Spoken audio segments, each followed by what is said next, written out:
Hello and welcome all into the MO podcast. As always, you're here with me, Consummation San. And me, Atreya. And today we are going to be talking about an urban legend / serial killer / bizarre kind of folklore legend. Which is smash. Yeah, it's one of all three, to be honest. It's the Manchester Pusher. Oh. And it's basically there is supposed to be a serial killer going round Manchester pushing people into the canals. Now, there's an old fishing joke that goes, the only thing you'll catch in the Manchester canals is tetanus. And it kind of truly is, because they are disgusting. They're not the cleanest of places. So you wouldn't really enter the canal willingly. Let's just put it that way.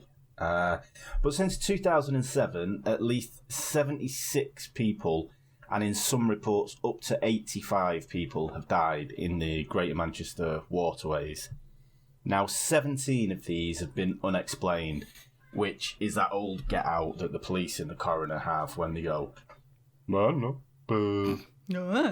something happened. So, because of this, there's kind of a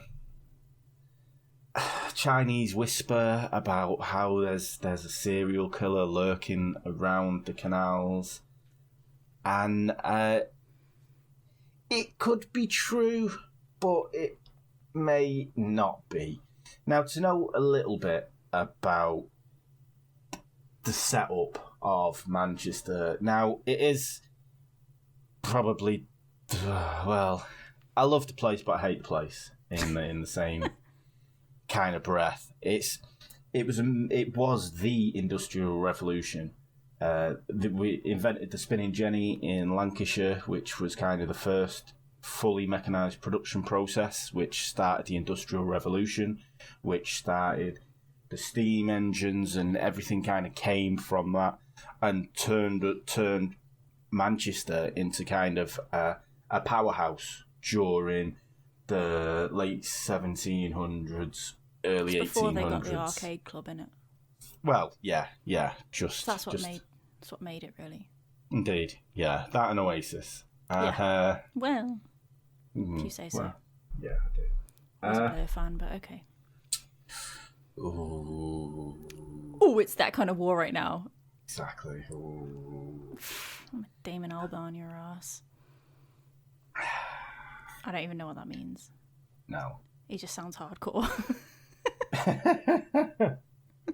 I always thought Blur were the more artistic and dramatic, whereas Oasis were kind of like the hooligans, if you like. I think the blokes they were both... that got together in a pub and wrote a few songs. Yeah. When they were absolutely smashed. Yeah, whereas you can see like Damon being in a theatre club trying to wax lyrical about it. Yeah. But yeah, anyway, Manchester had rivers, and the damp climate was ideal for water-powered cotton mills. Now, the Duke of Bridgewater had coal mines, and because with the invention of the steam engine, he needed to transport the coal from his mines into the city centre so it could be distributed and help steam engines run. So what he decided on doing, like any sane person, was just cut a canal through half of the country. Why wouldn't you? Yeah, Romans did it with the roads. Yeah, in fairness. So he built a canal at a cost of, in today's money, it would have been £26 million. It was £168,000 it cost, and it measured 7.4 miles. It was started in 1760 and finished 3 years later. And as soon as he finished it and there was boats running on this, it cut coal prices in half. And more investors started to think this actually could be a good thing. and then more canals were being built. And the Duke also had a warehouse in the city centre, and more warehouse and storage places were built around the area, which is now Deansgate, which is one of the main areas of Manchester for shopping and nightclub area kind of thing. So during this time, this led to something called Canal Mania, which I really, really like that. Like, everyone just went, we need to get in on this. And it kind of caused a mania. Definitely not an Oasis totally song. a Blur song. Oasis and Blur combo. That was their number one hit, yeah.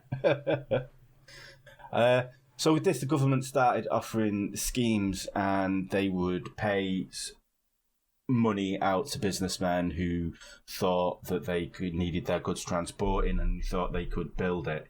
In 1790, this scheme, they were paying out $90,000, but 3 years later, it actually kind of shot up, and it was 2.8 million that they actually paid out. Now, in today's money, that's just shy of 300 million pounds. What? Yeah, so the investment that went into the canals around, not just around Manchester, this was countrywide, but for the Duke of Bridgewater's, the extensions were built on to Runcorn, which went via Trafford Park. There was the Lee extension, the Leeds and Liverpool Canal, the Manchester Ship Canal, the Rochdale Canal. So this was it. The canals were more popular than roadways. Obviously, because it was just horse and carts back then. There was no combustible engine. There was steam trains, but even they were still a little bit slow. Whereas we had the rivers, and with the canals, they were kind of horse-drawn or... Oh, the narrow boats. Have you ever been on a narrow boat? It's amazing. Yeah, they're really Love cool. it. I wanted to go on cool. a narrowboat holiday, but Dave said I was a loser, so we weren't allowed.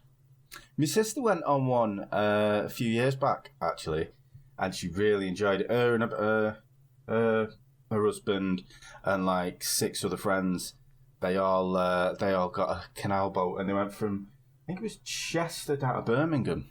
Nice.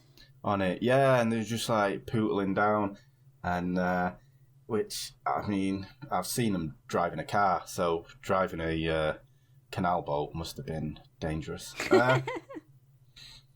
They actually did crash it as well.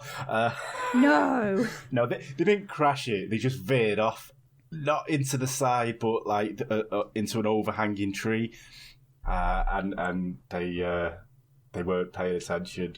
And even though they don't go fast, if you don't pay attention, it could just fall apart very, very quickly. So that made me laugh. Love it. They're expensive to repair as well. I mean, a canal boat holiday is expensive. Like, you could probably go to, Tenerife for cheaper. Yeah. That's how much money they're worth. They are actually expensive themselves, and the mooring costs yearly, because you've got to moor it up somewhere. You have to pay that. I mean, I suppose it is like council tax. Yeah, true. For your mooring costs. But my mum's friend's got one, and she's trying to sell it, but I think she wants like 80,000 quid for it. What? Oh, yeah. It's like, it's not even well, I don't know how you'd rate them, but it's just a bog standard one, really. But just the bog standard one. Doesn't have like solar panels or a tennis court on the back or that kind of. No. It's just no swimming pool on the bottom deck. Not even got a helicopter landing pad on it. I mean, that sounds like the bullshit narrowboat if you're on it. Well, indeed, it's not. It's not for me. It's not for me either. I only go for the ones with the swimming pools. It's just basically a trap door in the bottom of the boat that just leads to the canal. Just put your scuba gear on and then off you pop. So there was lots of canals at this point in time being built, and more so in Manchester, they ran into the city centre, and just because they came from the outskirts into the city because it was a main transport hub. Now, we roll on to the present day, and like I say, since 2017, a lot of people have been found in these canals, and they've been, quote marks, murdered, or there could be a serial killer out there. But it's... Personally, I think some of these are a little bit dubious about what has happened. And some of them are definitely just kind of misadventure. I mean, yeah, I don't know why anybody's even like, oh yeah, there's definitely some bloke in Manchester that's pushing people. Well, bloke / woman / dinosaur that's pushing people into the canal in Manchester. It cannot possibly be somebody drunk and just falling over the side. It happens in Durham all the time with the students. They fall in the river. It's a thing. Yeah. I mean, one of the main cases was in 2018, a cyclist actually got pushed into the canal. So he was cycling on a cycle path, and then all of a sudden, as he was trying to overtake someone, the person turned around and pushed him into the river and into the canal. And his legs got caught in the bike, and as he tried to swim back up and get up on the side, the person that pushed him kicked him back in. Oh. So this is kind of where it's reignited from this kind of murder serial killer thing. Now, he did manage to get out. The cyclist did manage to get out and go on and tell his story to the tabloids, obviously, because that's what you do when you've just had a near-death experience. Where is Hello Magazine right now? I have got something to tell them. Exactly. And his description of him was between 20 years old and 40 years old, of average height, with dark hair. Right. So... We're no further forward. Yeah, I mean, that could be, like, just throw a rock and you'll hit someone with that description kind of thing. I mean, that was one of the cases. That was in 2018. And then there's, like, 7 cases which are all... People are all trying to grasp at these as to... This is pointing to a serial killer. I mean, the 7 cases: Casper Blackburn, Orlando Nero, Charlie Pope, Suvak Pal, Chris Brainey, Nathan Tomlinson, and David Plunkett. Now, these were all aged between 18 and 22. And they were all described as, obviously, how everyone describes everyone. They'd never do anything. They wouldn't cause trouble. They're not... He was a nice guy. Yeah, exactly. And he wouldn't take chances. He wouldn't take risks. It's always the way, isn't it? He was a nice guy. Oh, he was just all round just lovely. It's never... He was an absolute douchebag that had it coming. I mean, I'm surprised nobody pushed him sooner, if I'm honest. Exactly.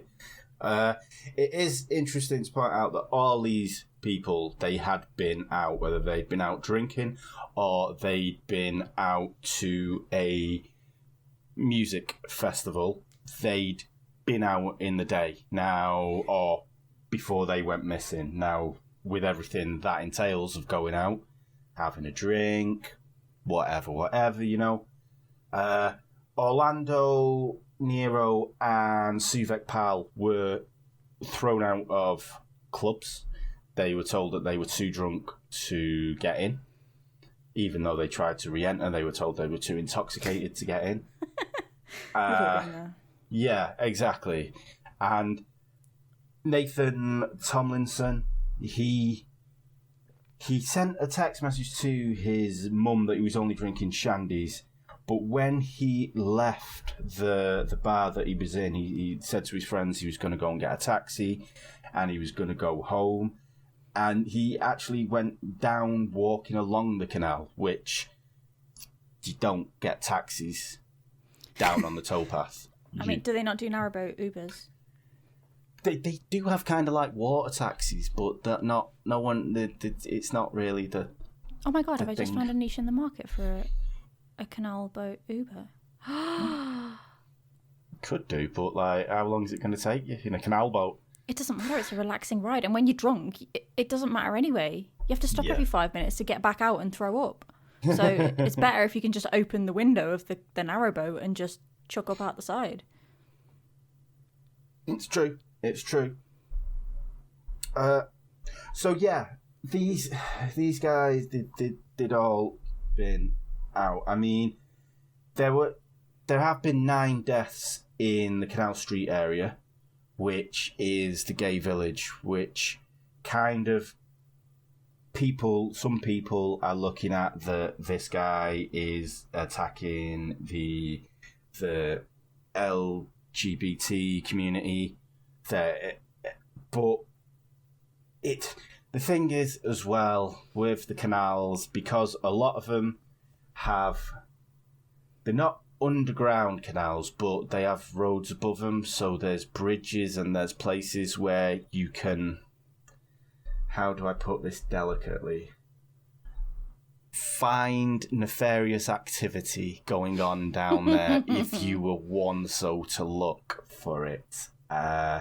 It's out of the way, no one's gonna see you, and if you don't want to be seen doing that kind of thing, it's an ideal place for you to go and find a quick reach around, I suppose. The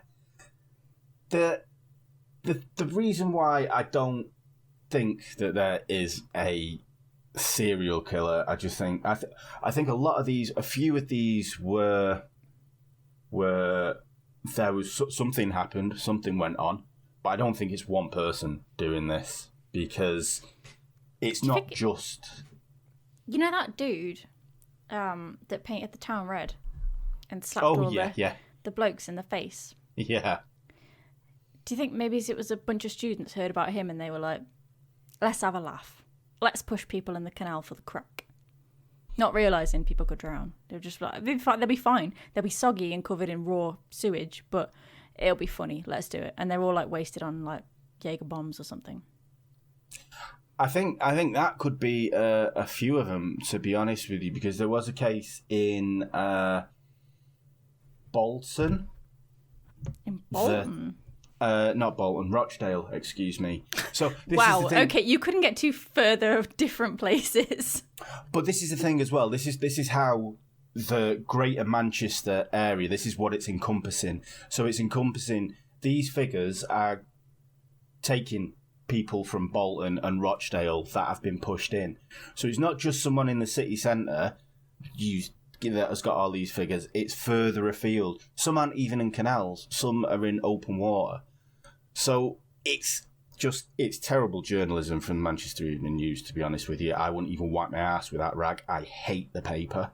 But it's just terrible, shoddy journalism, because actually, even though it's at least 76 and up to 85 people have died in Greater Manchester since 2017, actually, if you go and look at the coroner's office and you take their cases, then there's 35 drownings that have happened between 2007 and now. And if you look at That's a long time. Yeah. And if you look at the people statistics, the police and fire statistics, it's 20 drownings have happened. So they're just like bumping these figures like 14 years. Exactly, that's it. That's a long time for people to, like, that's not very many people. Like, don't get me wrong, it's a tragedy, it's horrible, but that is not very many people in 14 years. Exactly, and if you're a serial killer, why are you travelling all the way to Bolton and Rochdale just to push someone in a canal? Do you know what I mean? It's not... It's too vast an area, and there's too many different things going on with it. They could just go to the swimming pool with their friends. If that's their kick, is pushing somebody in water, just do it in a safe environment with a lifeguard, innit? Yeah. Nobody has to get hurt. It's very simple. I feel like this person wasn't very smart, if indeed there was a serial killer. Yeah. Well, that's the thing as well. And I mean, Amsterdam and Birmingham have bigger city centre populations, but they have less deaths. Now, I've been to Birmingham, been to Amsterdam, and for a start, the Dutch are far too sensible to get shit-faced and fall in. It's the English drinking culture, and the Dutch don't have it. They're far too sensible. Even though they're high and they're drinking, I don't think they're ever going to think, oh, I'll just walk dead close to this canal. Whereas if you're English and you're pissed, you think, yeah, fucking canal, won't do me any harm. And that's just the way it is. And Birmingham as well. I think Birmingham, because it's not, their canals are not as near the pubs and club scene of like Manchester is. Like there's when I said the Duke of Bridgewater had a warehouse in the city centre that was built alongside the canal, that's now Duke's 92, which is a nightclub. So it's literally on the canal. So that's a terrible idea for a nightclub place. But this is it. Deansgate Locks. You have an area just full of pubs that are built on the canal. You sit next to the canal. Castlefield, you've got tables next to the canal, and there's no fencing stopping you from like falling in. I think Manchester is a little bit more blasé with its safety on the canals. And in one of the cases, the bad lighting was one of the factors, and the Bridgewater Canal Association said, no, we're not going to build any more lighting because it'll disrupt the aesthetics of the area. Wow. Okay. And the the Canal and Rivers Trust received, which manage all the canals in England, they received a warning about the lack of safety features at the canal locks in Manchester, and they put up no swimming signs.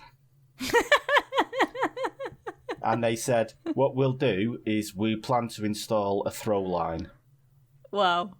They plan to install a bit of rope. They've not even installed it yet. They just plan to do it. Yeah, it doesn't matter though, because they're like, we put up signs saying no swimming. So if you're going to just fall in, well, we did warn you. Yeah. Maybe they could have put like a danger sharks sign up, and that would have been more of an incentive to walk a little bit closer to the wall instead of the edge of the water. I don't know about around here though.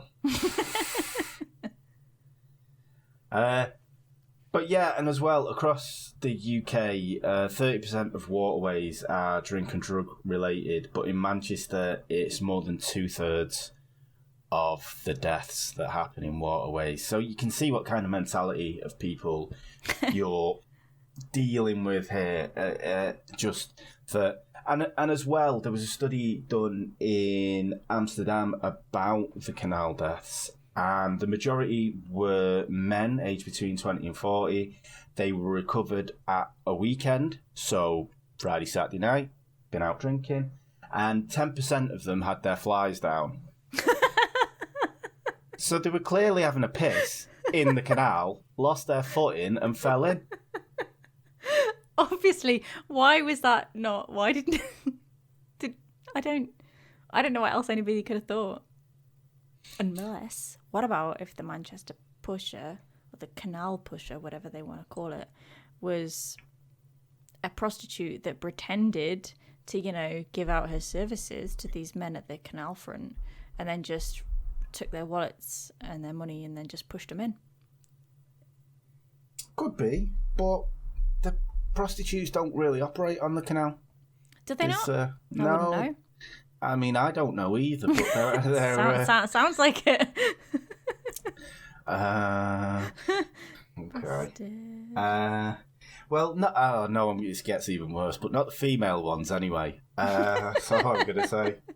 But no, it could be. There could be some occasions where it's turned violent, or they're having a tryst next to the canal.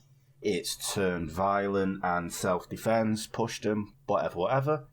There was an incident in Rochdale where 5 people mugged a man and then pushed him in a canal, and he went on and died. They were arrested and jailed. Good. Thankfully for that.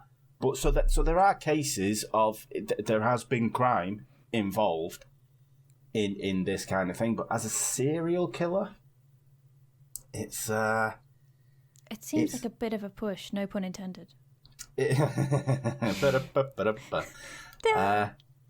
is a stretch, but that being said, Manchester police are terrible, and that's not me just saying it because I hate the police. Because you live in Manchester. Yeah, well, yeah. First-hand experience? Yeah. Well, no, but they're just terrible. They've been put on notice, but I know someone who's a copper, and the first day he got his warrant card, he was on the train with other people, and he waited for the conductor to charge all the other people, and then pulled out his warrant card and went, "Do I get any discount for this?" And he didn't have to pay but he let everyone else pay that was there. Corrupt. More crooked than a spiral staircase. He was. And then he was going on raids and bringing back dodgy DVDs, pirated DVDs. But anyway. Oh my God, that is horrible in itself. Nobody should have to watch pirate DVDs. The quality is fucking horrible, and you get the people walking in front at the cinema, you know. And then you get fucking the person who was Captain Crunch to the person's right who was filming, and all you can hear is while you're trying to fucking watch the Avengers, and then you see some kid that has to go to the toilet 200 times, keep walking backwards and forwards. That, that's a fucking corrupt cop. Yes. The devil has a special place in hell for him. Yeah, he was. He wasn't good at his job at all. Well, he was. Well, no, he wasn't. But that's the kind of. Okay, that's one. That's a drop in the ocean. I'm not saying that that's what they're all like, but that is what I know them like. I mean, in fairness, I do know a CSI who is very good at her job, and she does tell me some funny stories. But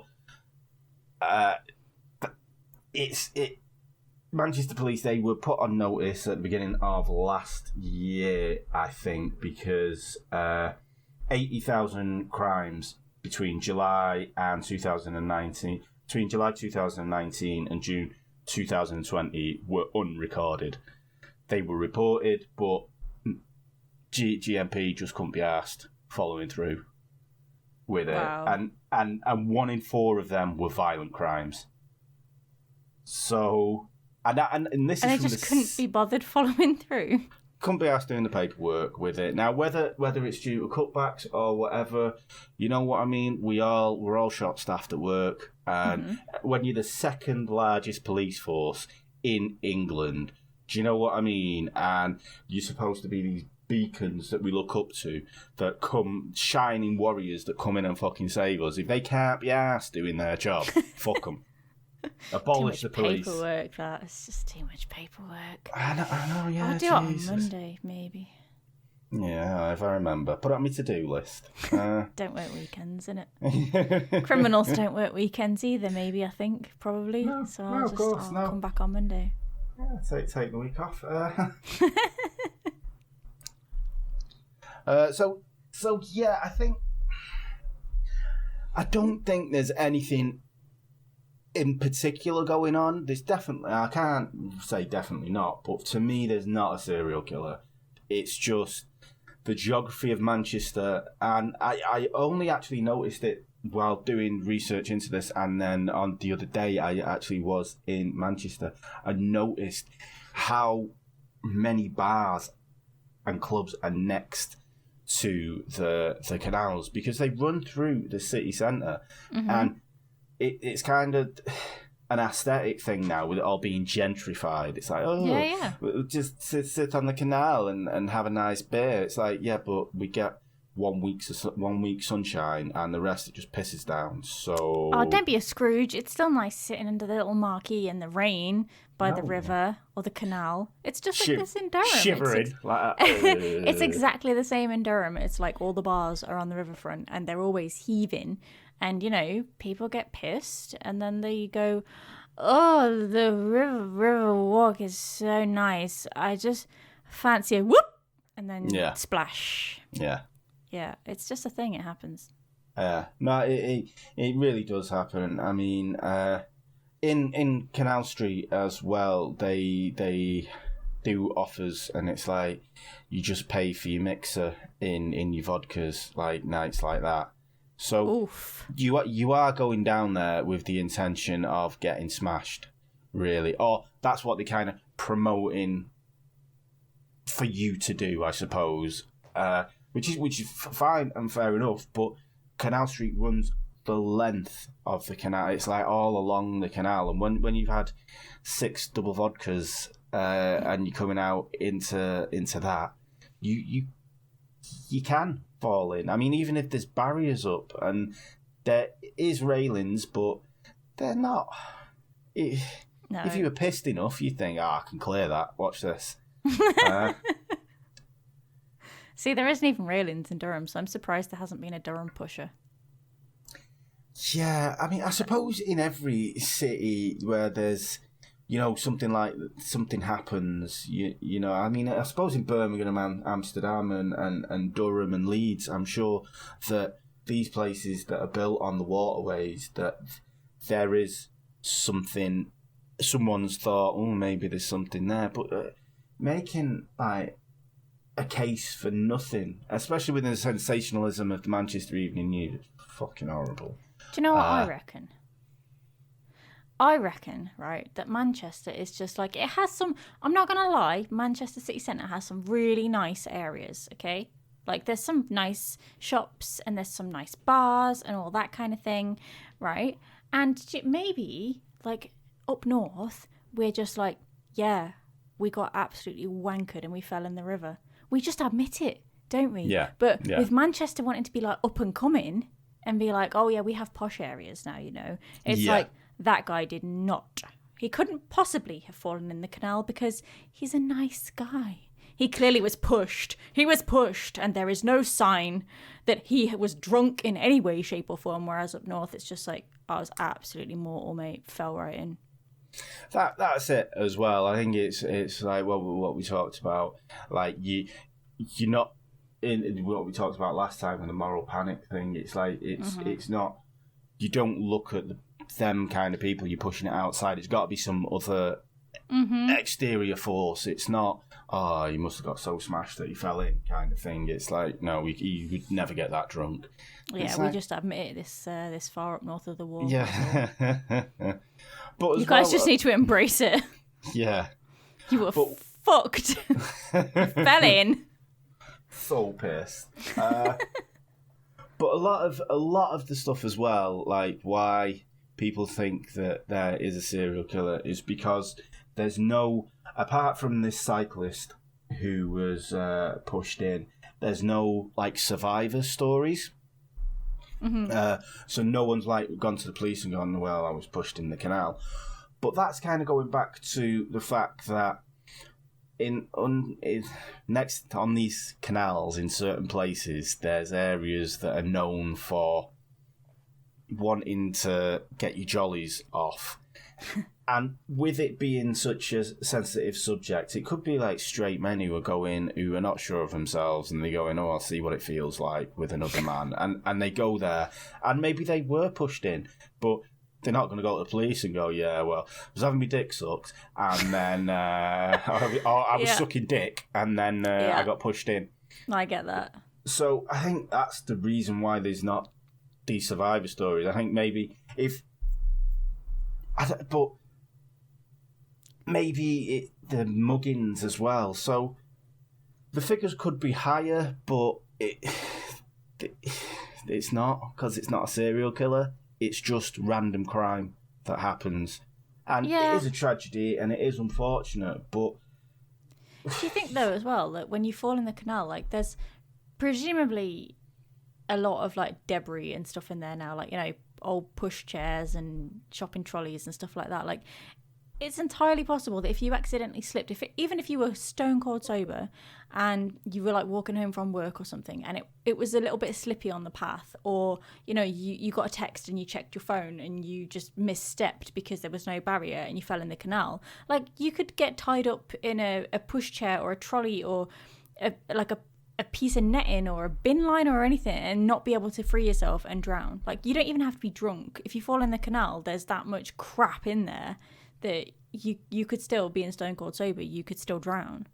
Yeah. Like, this is the thing as well. I think one of them, I can't be 100% sure, but I think it was Casper Blackburn. He was found in water that you could actually wade through. Mm-hmm. So it wasn't that deep. But, like you say, especially the Manchester canals, they're fucking rancid. They've got so much stuff in them. And it's like, even with the pictures when they're draining the lock, you still like, oh, how many shopping trolleys do you need in a canal? Come on. Well, I mean, if you haven't got a quid, you know where to go looking, don't you? Well, yeah, that's it.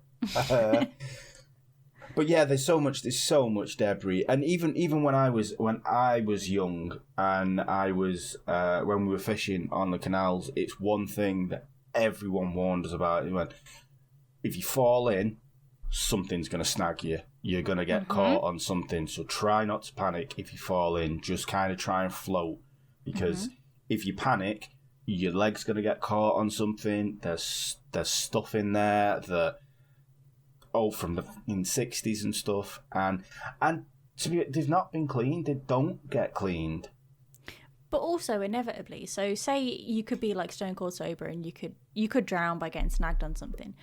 That would also, like, you know, if you had, I don't know, if you'd figured out that your husband or your wife or something was having an affair and you were like, oh, they're going to be walking home that way that night, the fucking bastard.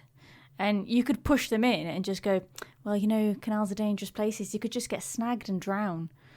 So I guess maybe it could have worked in the favour of somebody who, like, maybe it was just a simple thing like a mugging, you know, and they just wanted somebody's money. But it could work in their favour in that questions aren't going to be asked because people get snagged on debris in the canal. So exactly. And maybe there was some killers or murders, but not all of them, you know? Yeah. I mean, drowning someone is one of the easiest ways to get away with murder, because the DNA evidence will wash away. Yeah. If you're going to push someone, like, you're not going to, like, punch them. If you just gently push them, you're not going to leave any bruising on them. You're not going to leave any DNA. Any DNA you leave, it will be washed off if they're in there for long enough. Mm-hmm. You can, especially in a canal where it is, when you can get snagged, you can watch someone and make sure they don't kind of come out. Do you know what I mean? So you can make sure you finish the job off, kind of thing. So yeah, push them back in if they start to come out. Yeah, exactly. So 100%. I think there were some murders and some nefarious stuff has gone on, but I don't think it's by the same person. It's no more by the same person than anybody that gets stabbed or shot or whatever in any city centre is by the same person. It's generally different people who, it's either a case of you're in the wrong place at the wrong time, or it's like gang related or whatever, but it doesn't seem to be one person getting their jollies by killing loads and loads of people in the same way. It just seems to be different people and different occasions and different victims. Yeah, without a shadow of a doubt. I think there's nothing to see here, and I just think it's bad journalism trying to drum up a story into something that it's not. Debunked! Yep. So, solved. Yeah, there you go, another one gone. Fuck off, Netflix. Sick of your bullshit.